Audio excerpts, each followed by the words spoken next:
સ્વાગત છે આપનું નેશન પ્લસ ન્યૂઝમાં. હું છું આપની સાથે હિતલ ભગત. સાવલી તાલુકાની રાણિયા ગામે આવેલ એવિયન્ટ મટીરીયલ ઇન્ડિયા પ્રાઇવેટ લિમિટેડ નામની કંપનીમાં 30થી વધુ કામદારોને અચાનક છૂટા કરી દેવાતા કામદારોએ નારેબાજી કરી દેખાવો કર્યો છે.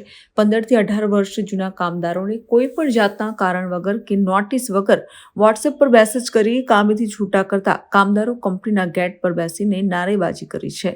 ઔદ્યોગિક ન્યાય પંચ દ્વારા કામદારોને 1947ની જોગવાઈઓને અનુસર્યા સિવાય છૂટા ન કરવાનો હુકમ હોવા છતાંય કોન્ટ્રાક્ટ પૂરો થયાના બહાને છૂટા કર્યાનો કામદારોએ આક્ષેપ લગાવ્યો છે.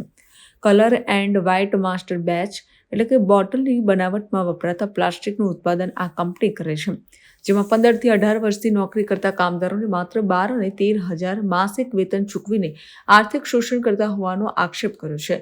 કંપનીએ કામદારોને ડરાવવા માટે બાઉન્સરો ગેટ પર બેસાડ્યા છે તેવા પણ આક્ષેપ કરવામાં આવ્યા છે.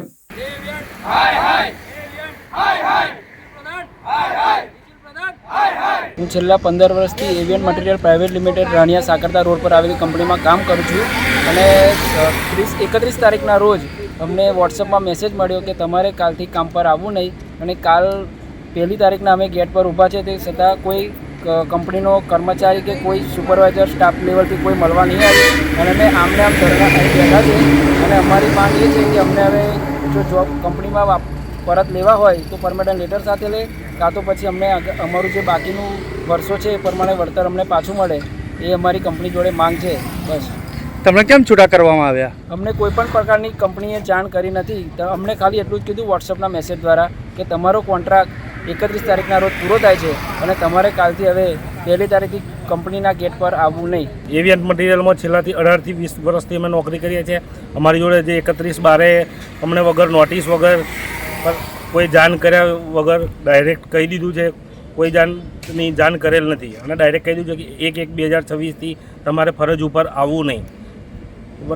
અમને કોર્ટમાંથી હુકમ મળ્યો છે છતાં કંપનીએ ડિસિઝન લીધેલું છે. Bureau report Nation Plus News Savli. સમાચારોનો સતત અપડેટ મેળવવા માટે અમારી નેશન પ્લસ ન્યૂઝની યુટ્યુબ ચેનલને સબસ્ક્રાઇબ કરો, બેલ આઇકન દબાવો અને જોડાયેલા રહો ફેસબુક, ઇન્સ્ટાગ્રામ અને ટ્વિટર પર.